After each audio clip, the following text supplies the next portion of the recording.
सात समुंदर पार का रहस्य। सात समुद्रों के बीच विशाल जल विस्तार के बीचों बीच बसा था एक अत्यंत मनमोहक नगर चंदनपुर। यह नगर इतना दिव्य और अलौकिक था कि उसे देखकर ऐसा प्रतीत होता था मानो साक्षात स्वर्ग धरती पर उतर आया हो। इसके चारों ओर फैली अद्भुत घाटियां और मंत्रमुग्ध कर देने वाले नज़ारे किसी का भी मन मोह लेते थे।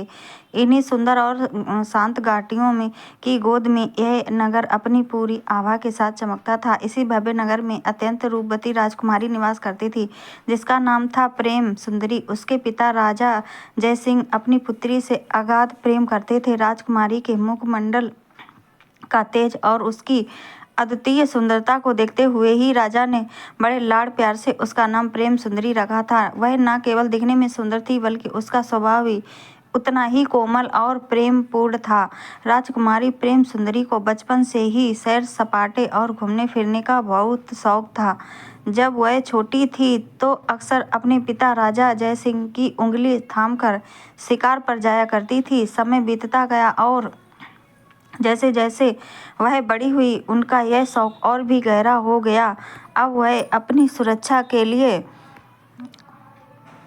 सैनिकों की एक टुकड़ी के साथ अक्सर घने जंगलों में शिकार और प्राकृतिक सौंदर्य का आनंद लेने निकल जाया करती थी। ऐसे ही एक दिन प्रेम सुंदरी अपनी अश्वशाला के सबसे तेज घोड़े पर सवार होकर जंगल की गहराइयों में घूमने निकली। पक्षियों की चहचहाट और शीतल हवाओं के बीच वह प्रकृति का आनंद ले रही थी कि अचानक उनकी नज़र एक अज्ञात व्यक्ति पर पड़ी। जैसे ही उस व्यक्ति की आंखें प्रेम सुंदरी से मिली उसके चेहरे पर एक अजीब सा खौफ छा गया। वह बुरी तरह डर गया और इससे पहले कि राजकुमारी उससे उसका परिचय पूछ पाती या बात कर पाती वह व्यक्ति बदहवास होकर झाड़ियों के पीछे भागा और देखते ही देखते आंखों से ओझल हो गया। प्रेम सुंदरी वहीं ठिठक गई। उसके मन में ढेरों सवाल उमड़ रहे थे।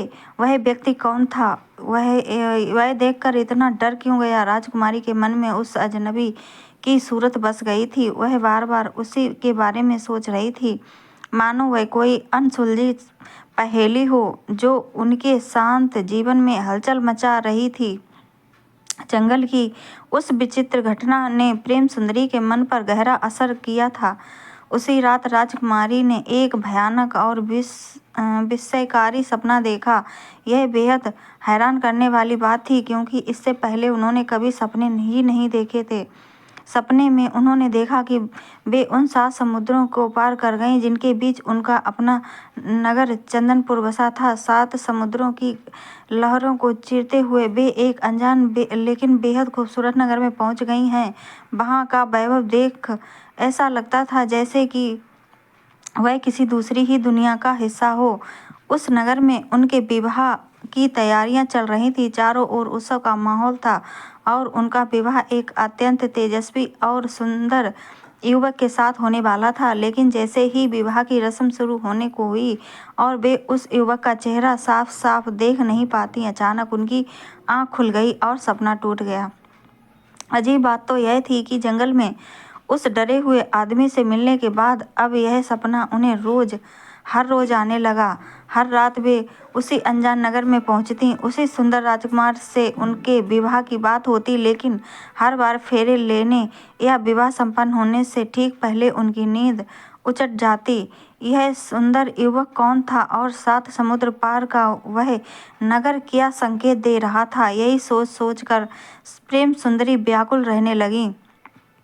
प्रेम सुंदरी की व्याकुलता जब अपनी सीमा पार कर गई तो उन्होंने तय किया कि वे अब और चुप नहीं रहेंगी। उन्होंने अपने पिता राजा जयसिंह के पास जाकर उन्हें जंगल की उस घटना और हर रात आने वाले उस अधूरे सपने की पूरी कहानी सुना दी। राजकुमार ने बड़े हट के साथ कहा कि वे उन सात समुद्रों के पार जाकर उस नगर और उस राजकुमार का सच जानना चाहती हैं। अपनी लाडली बेटी की बातें सुनकर राजा जयसिंह का हृदय किसी अनहोनी की आशंका से कांप उठा। उनके चेहरे पर डर साफ दिखाई देने लगा। उन्होंने प्रेम सुंदरी को समझाते हुए कहा, पुत्री, सात समुद्रों की लहरें बहुत विनाशकारी हैं और अनजान नगरों के मार्ग खतरों से भरे हैं। मैं तुम्हें खोने का जोखिम नहीं ले सकता। उन्होंने साफ शब्दों में राजकुमारी को वहां जाने से मना कर दिया। पिता की मनाही ने प्रेम सुंदरी को और भी दृढ़ निश्चय कर दिया। उनके मन में उस सपने को पूरा करने की ऐसी लगन लगी कि उन्होंने राजसी सुख सुविधाओं को त्यागने का फैसला कर लिया। जब रात गहरा गई और पूरा चंदनपुर नगर गहरी नींद में सो गया, तब राजकुमारी ने चुपके से महल छोड़ दिया। अपने साहस के बल पर अंधेरी रात के सन्नाटे में वे समुद्र के तट पर पहुंची। अपनी दृढ़ इच्छा शक्ति और अटूट साहस के सहारे उन्होंने रात के उस पहर में ही पहले समुद्र को पार कर लिया। पीछे छूट गया उनका घर और पिता का प्यार, और सामने था रहस्यों से भरा एक अनंत सफर। जैसे ही प्रेम सुंदरी ने पहले समुद्र की विशाल लहरों को पार कर उसके दूसरे छोर पर कदम रखा, उनके पैरों तले जमीन खिसक गई। वहां का दृश्य किसी डरावने सपने जैसा था। जहां तक नजर जाती थी चारों ओर केवल सांप ही सांप रेंग रहे थे। हजारों फन उठाते नागों को देखकर राजकुमारी का साहस जवाब दे गया। इतना भयंकर मंजर उन्होंने जीवन में कभी नहीं देखा था। डर के मारे उनका गला सूख गया और वे कहीं बेसुध होकर गिर पड़ी। राजकुमारी के बेहोश होते ही उन नागों के बीच से एक विशाल और तेजस्वी नाग प्रकट हुआ। देखते ही देखते उस नाग ने अपनी केचुली छोड़ी और एक मायावी इंसान का रूप धारण कर लिया। उस पुरुष की आंखों में एक अजीब सी चमक थी। उसने अत्यंत सावधानी से मूर्छित राजकुमारी को अपनी बाहों में उठाया और उन्हें लेकर एक गुप्त मार्ग से एक विशाल गुफा के भीतर चला गया। वह गुफा कोई साधारण गुफा नहीं थी। जैसे ही राजकुमारी की आंखें खुली, वहां वे दंग रह गईं। वह पूरी गुफा शुद्ध सोने की बनी हुई थी। दीवारें, छत और फर्श सब कुछ कंचन की तरह चमक रहे थे, मानो वह स्वर्ण का कोई महल हो जिसे धरती के भीतर छिपा दिया गया हो। सोने की उस चमक ने गुफा के भीतर एक अद्भुत प्रकाश फैला रखा था, लेकिन सोने की चमक से ज्यादा उनकी नज़र वहां रेंगते हुए अनगिनत सांपों पर पड़ी। गुफा का कोना कोना विषैले और फुंकारे सांपों से भरा था। यह देखकर राजकुमारी के प्राण सूखने लगे और वे डर के मारे पीछे हटने लगी। तभी इंसानी रूप धारण किए हुए उन सांपों के राजा ने हाथ उठाकर उन्हें शांत रहने का संकेत दिया। उसकी आवाज गुफा में गूंजी, डरो मत राजकुमारी, इस नालोक में तुम्हें कोई नुकसान नहीं पहुंचाएगा। तुम हमारे अतिथि के समान हो, लेकिन तुम यह बताओ कि चंदनपुर की राजकुमारी इन 7 समुद्रों की दुर्गम सीमाओं को पार कर यहाँ तक कैसे पहुंची। प्रेम सुंदरी ने रहस्यमयी सपने के बारे में सब कुछ सच बता दिया। उन्होंने बताया कि कैसे एक धुंधला सा सपना उन्हें चैन से सोने नहीं दे रहा था। राजकुमारी की व्यथा और उनका दृढ़ निश्चय सुनकर नागराज का हृदय पिघल गया। उन्होंने गंभीरता से कहा, एक राजकुमारी होकर तुमने इतना बड़ा जोखिम उठाया है, यह देखकर मैं चकित हूँ। तुम्हारी कहानी और तुम्हारे साहस ने मुझे प्रभावित किया है। मैं तुम्हारी मदद करूँगा। यात्रा शुरू करने से पहले नागराज ने राजकुमारी की सुरक्षा निश्चित करने के लिए अपनी मायावी शक्तियों का आह्वान किया। उन्होंने प्रेम सुंदरी को एक अत्यंत दुर्लभ दिव्य विष एक विशेष औषधि के रूप में दिया और साथ ही एक चमकती हुई सोने की तलवार भेंट की। नागराज ने गंभीर स्वर में कहा, राजकुमारी, ये उपहार साधारण नहीं है। यह तलवार तुम्हारी रक्षा करेगी और यह विषम परिस्थितियों में शस्त्रों को वश में करने या अपनी जान बचाने के काम आएगा। इन्हें संभाल कर रखना, क्योंकि आगे का मार्ग और भी विचित्र होगा। इन जादुई चीजों को पाकर प्रेम सुंदरी का आत्मविश्वास बढ़ गया। वे नागराज से विदा लेकर एक सुंदर और मजबूत नौका पर सवार हुईं। अपनी हिम्मत और ईश्वर के आशीर्वाद के सहारे उन्होंने लहरों से लड़ते हुए दूसरा समुद्र भी सफलतापूर्वक पार कर लिया। जैसे ही उनकी नाव दूसरे किनारे पर लगी, वहां का नजारा देखकर वे अपनी आंखों पर विश्वास नहीं कर पाईं। वह अत्यंत विचित्र स्थान था। वहां के पेड़ पौधे, मकान और यहाँ तक कि वहां के लोग भी बहुत ही छोटे थे। वे नन्हे इंसानों बौनों की एक पूरी बस्ती थी। जैसे ही उन छोटे लोगों ने विशाल समुद्र से आती एक सामान्य कद की राजकुमारी को देखा, उनमें हड़कंप मच गया। वे सब डर के मारे चिल्लाने लगे और इधर उधर छिपने लगे। उनके लिए प्रेम सुंदरी किसी विशालकाय पर्वत जैसी दिख रही थी। वे अपनी छोटी छोटी ढाल और तलवारें लेकर दूर से ही राजकुमारी को डरी हुई नजरों से देखने लगे, मानो वह कोई संकट हो। उन बौने सैनिकों ने जब राजकुमारी प्रेम सुंदरी को देखा तो उनके मन में भय समा गया। वे आपस में फुसफुसाने लगे कि शायद कोई विशालकाय दानव उनके राज्य में घुस आया है, लेकिन वे बेचारे कर भी क्या सकते थे। राजकुमारी उनके सामने इतनी विशाल थी कि वे चाह कर भी उनका कुछ नहीं बिगाड़ सकते थे।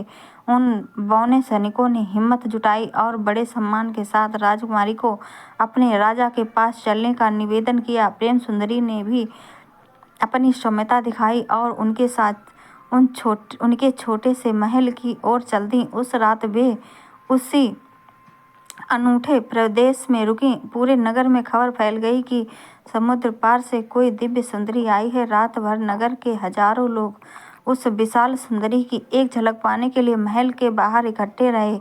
हर कोई उन्हें आश्चर्य और श्रद्धा की नज़रों से देख रहा था। जैसे ही सुबह की पहली किरण फूटी, राजकुमारी ने अपनी यात्रा फिर से शुरू करने का निर्णय लिया। उस प्रदेश के नन्हे राजा और वहाँ के निवासियों को उनके प्यार और आतिथ्य के लिए धन्यवाद किया। उनकी आंखों में अपनी मंजिल को पाने की वही पुरानी चमक थी।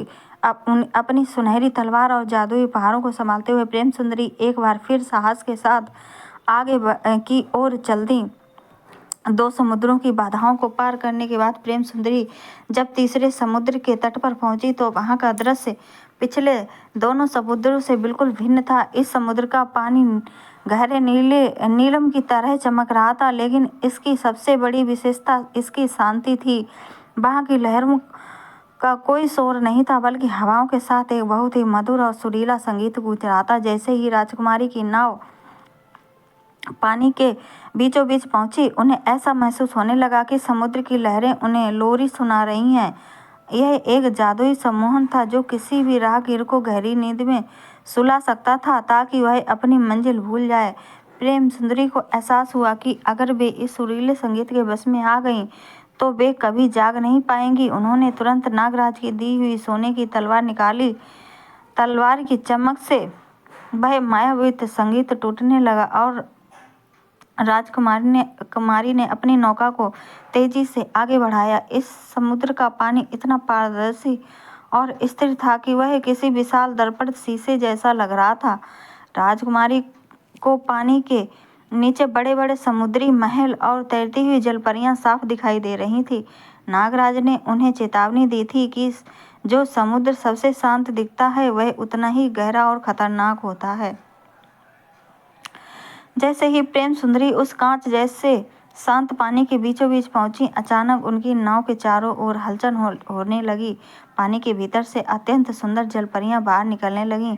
उनके बाल रेशम जैसे लंबे थे और उनकी आवाज में ऐसा जादू था कि कोई भी अपनी सुध-बुध खो दे। वे जलपरियां राजकुमारी को मीठे स्वर में पुकारने लगीं, हे सुंदरी, कहाँ जा रही हो? इस गहरे नीले संसार के नीचे देखो, यहाँ सुख ही सुख है। आओ हमारे साथ इस जल महल में विश्राम करो। प्रेम सुंदरी की आंखें भारी होने लगीं। उस संगीत और जलपरियों के मनमोहक रूप ने उन्हें लगभग बस में कर लिया था। उनकी नाव रुक गई और वे धीरे धीरे पानी की गहराई की ओर खींचने लगीं, लेकिन तभी उनके हाथ में मौजूद सोने की तलवार अचानक तेजी से कंपन करने लगी और उससे एक तीव्र ज्वाला जैसी रोशनी निकली। उस तेज प्रकाश ने जलपरियों की माया को छिन्न भिन्न कर दिया। राजकुमारी को तुरंत नागराज की चेतावनी याद आई। उन्होंने अपनी तलवार ऊंची की और चिल्लाकर कहा, पीछे हट जाओ, मेरा मार्ग रोकने का साहस मत करो। मुझे 7 समुद्रों के पार अपनी नियति तक पहुंचना है। तलवार की दिव्य शक्ति देख जलपरियां डरकर पानी की गहराइयों में विलीन हो गईं। समुद्र का वह जादुई सम्मोहन टूट गया और हवाएं फिर से अनुकूल चलने लगीं। अपनी हिम्मत और जादुई शस्त्रों के बल पर राजकुमारी ने तीसरे समुद्र की सीमा को भी सफलतापूर्वक पार कर लिया। जैसे ही प्रेम सुंदरी ने तीसरे समुद्र की जादुई शांति को पीछे छोड़ा, उनके सामने चौथा समुद्र आ गया। यहाँ का दृश्य बिल्कुल अलग था। यहाँ पानी नीले रंग का नहीं बल्कि गुलाबी था और हवाओं में बादलों के छोटे छोटे महल तैर रहे थे। इसे हवाओं का समुद्र कहा जाता था। जैसे ही राजकुमारी किनारे पर उतरी, उनकी नज़र उसी अजनबी आदमी पर पड़ी जो उन्हें जंगल में मिला था। वह किनारे पर खड़ा किसी का इंतजार कर रहा था, लेकिन जैसे ही उसकी नज़र प्रेम सुंदरी की चमकती सोने की तलवार पर पड़ी, वह फिर से डर गया। इस बार वह आदमी भागा तो सही, लेकिन भागते समय उसके हाथों से एक पुरानी लकड़ी की डिबिया गिर गई। प्रेम सुंदरी ने दौड़कर उसे उठा लिया। जब उन्होंने उसे खोला तो उसमें से एक छोटा सा चमकता हुआ सितारा निकला, जो हवा में तैरते हुए एक खास दिशा की ओर इशारा करने लगा। इस टापू पर लगे पेड़ साधारण नहीं थे। जैसे ही राजकुमारी उस सितारे के पीछे चलने लगी, पेड़ों ने आपस में बातें शुरू कर दिया। एक बूढ़े बरगद के पेड़ ने अपनी टहनियाँ नीचे झुकाई और फुसफुसाते हुए कहा, राजकुमारी संभल कर, वह अजनबी तुम्हें डरा नहीं रहा, बल्कि वह तुम्हें किसी बड़े खतरे से बचा रहा है। राजकुमारी हैरान रह गई।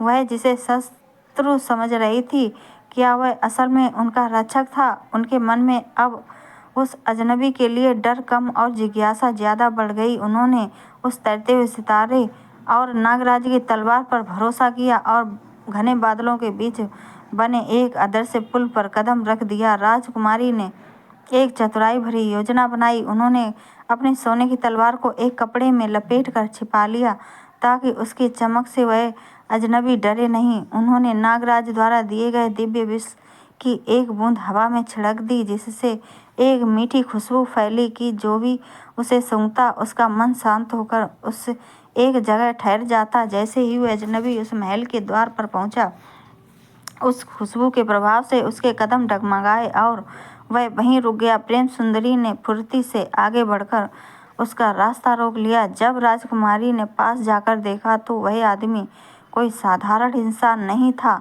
उसके कानों के पीछे छोटे छोटे पंख थे। वह हवाओं के शहर में एक दूत था। वह डरते हुए कांपने लगा और बोला, राजकुमारी मुझे क्षमा करें, मैं आपको डरा नहीं रहा था, बल्कि मैं उस काले जादूगर से आपकी रक्षा कर रहा था, जिसने आपके सपनों को कैद कर रखा था। उस दूत ने बताया कि 7वें समुद्र के पार जो नगर है, उसे एक दुष्ट जादूगर ने पत्थर का बना दिया है। वह सुंदर राजकुमारी जो राजकुमारी के सपने में आता है, असल में उस जादूगर की कैदी में है। वह अजनबी दूत तो बस राजकुमारी के साहस की परीक्षा ले रहा था कि क्या वे यहाँ तक पहुँच भी पाएंगी। अजनबी ने अपनी उंगली से गुलाबी समुद्र की ओर इशारा किया, जहाँ अचानक पानी के बीच एक विशाल शंख ऊपर आया। उसने कहा, यह शंख ही आपकी अगली सवारी है। 5वें समुद्र में पानी नहीं, बल्कि आग की लहरें हैं, और केवल यह जादुई शंख ही आपको उस ताप से बचा सकता है। राजकुमारी ने उस अजनबी पर भरोसा किया और उस विशाल शंख के भीतर बैठ गई। जैसे ही शंख बंद हुआ, वह बिजली की गति से 5वें समुद्र की ओर चल पड़ा। जैसे ही वह विशाल जादुई शंख 5वें समुद्र की सीमा में प्रविष्ट हुआ, बाहर का नज़ारा पूरी तरह बदल गया। यहाँ का पानी की जगह खौलता हुआ लावा बह रहा था और लहरें आग की लिपटों की तरह आकाश को छू रही थी। शंख के भीतर राजकुमारी को सुरक्षित तो महसूस हो रहा था, लेकिन बाहर का ताप इतना अधिक था कि उसकी सोने की तलवार म्यान के भीतर ही सूरज की तरह चमकने लगी। अचानक आग की एक विशाल लहर ने शंख को टक्कर मारी और शंख का जादुई कवच कमजोर पड़ने लगा। राजकुमारी को लगा कि अब ये बच नहीं पाएंगी। तभी आसमान से बिजली की कड़क जैसी आवाज आई और एक विशाल अग्नि पक्षी नीचे उतरा। उसके पंख देखते हुए अंगारों जैसे थे और उसकी आंखें नीलम की तरह चमक रही थी। उस पक्षी ने अपनी जादुई फुंकार से शंख के चारों ओर बर्फ की एक शीतल परत बना दी। देखते ही देखते उस पक्षी ने एक नन्हे बालक का रूप धर लिया, जिसके सिर पर सुनहरी कलगी थी। उसने मुस्कुराकर कहा, राजकुमारी डरो मत, मैं इस अग्नि समुद्र का रक्षक हूँ। नागराज ने मुझे संदेश भेजा था कि एक साहसी राजकुमारी 7वें समुद्र की ओर बढ़ रही है।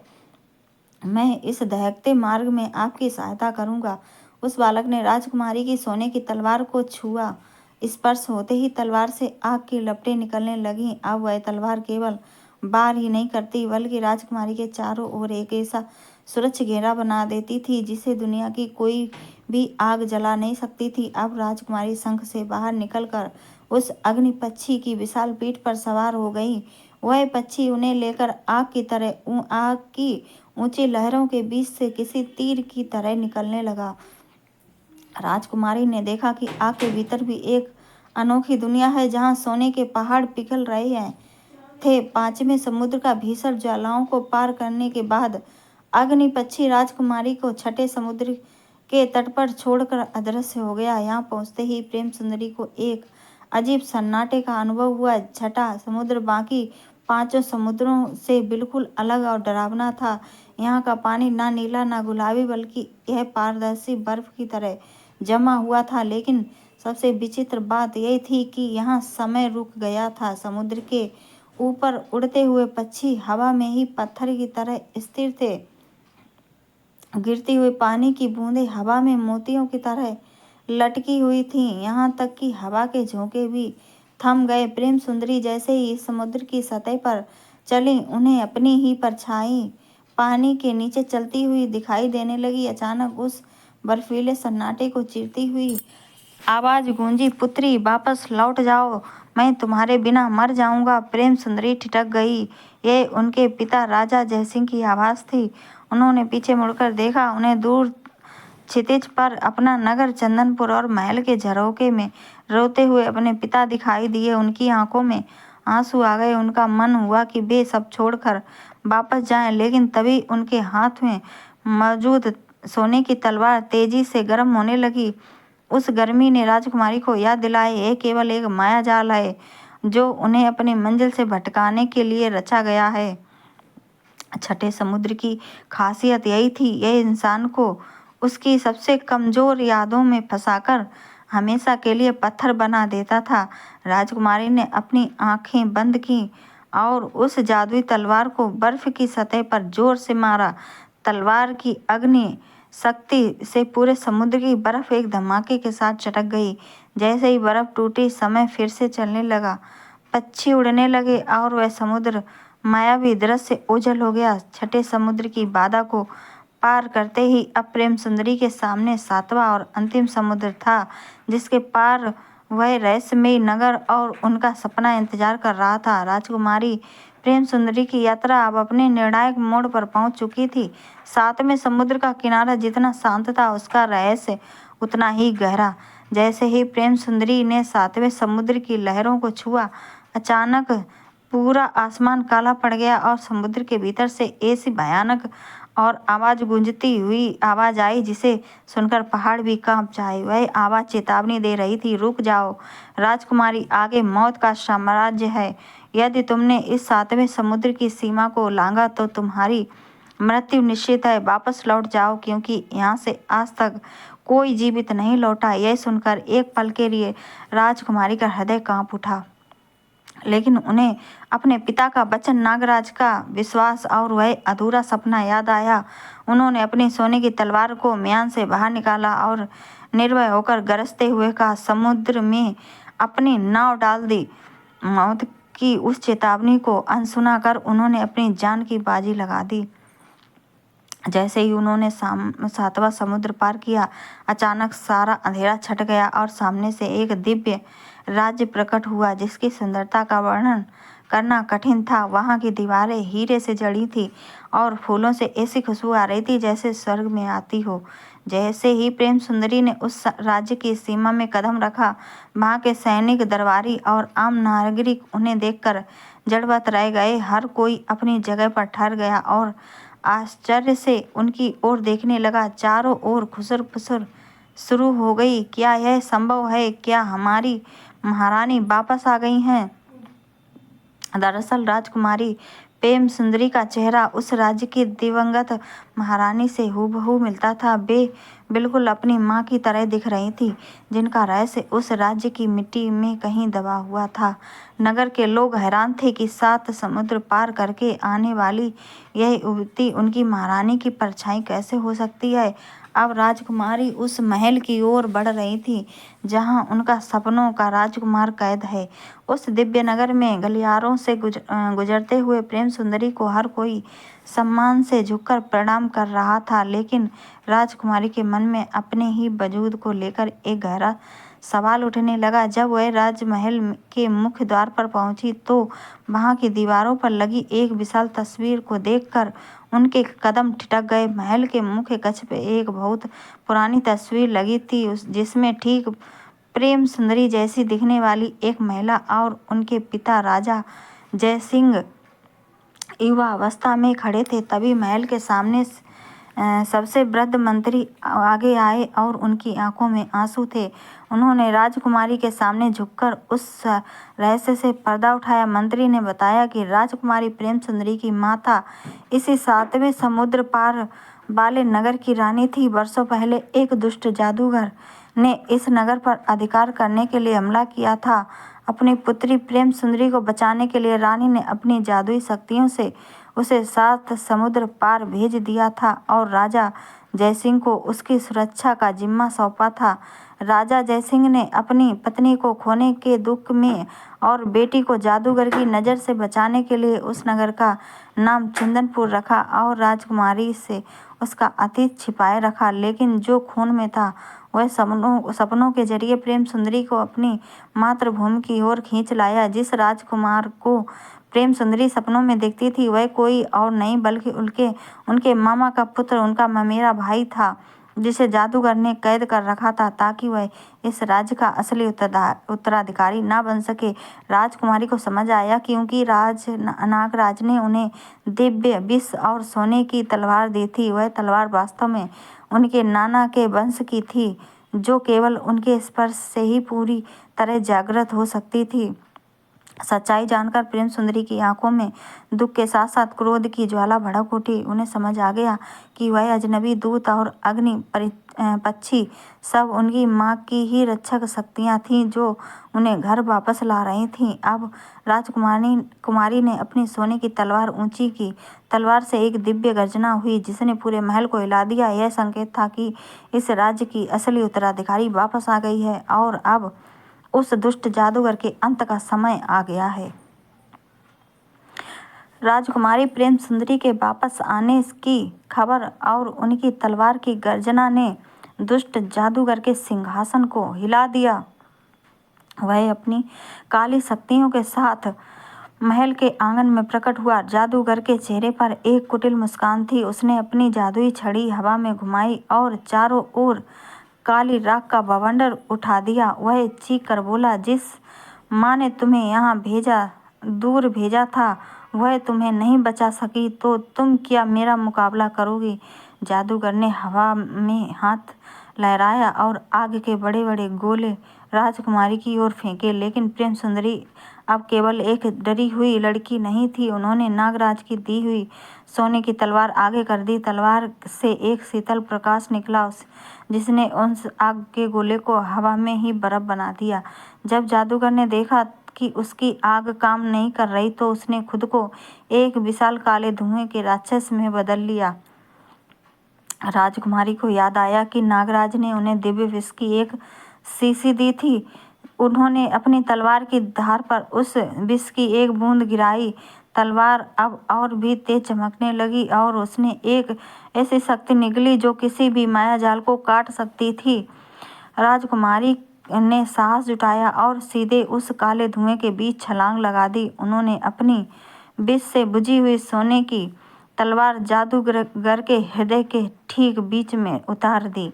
जैसे ही तलवार जादूगर के शरीर के आर पार हुई, उसके भीतर से कैद की गई हजारों आत्माओं का उजाला निकला। जादूगर का शरीर रेत की तरह बिखर गया और उसका काला जादू हमेशा के लिए खत्म हो गया। जादूगर के मरते ही पूरे राज्य का काला छाया अंधेरा गायब हो गया। काल कोठरी की बेड़ियां अपने आप टूट गईं और वह सुंदर राजकुमार बाहर आया। जैसे ही उसने राजकुमारी को देखा, उसे अपना सपना सच होता महसूस हुआ। पूरे नगर में खुशियां मनाई जाने लगीं। राजा जयसिंह को भी संदेश भेजा गया और वे भी 7 समुद्र पार कर अपनी पुत्री के असली राज्य में पहुंचे। प्रेम सुंदरी का उस राजकुमार के साथ बड़ी धूमधाम से विवाह हुआ, जिसे वे सपने में देखती थी। चंदनपुर और इस नए राज्य के बीच एक जादुई पुल बन गया, जिससे दोनों राज्यों के लोग हमेशा के लिए एक हो गए। राजकुमारी प्रेम सुंदरी ने जिसने अपने डर को जीता और 7 समुद्र की बाधाओं को पार किया, अब एक न्यायप्रिय महारानी के रूप में जानी जाने लगी।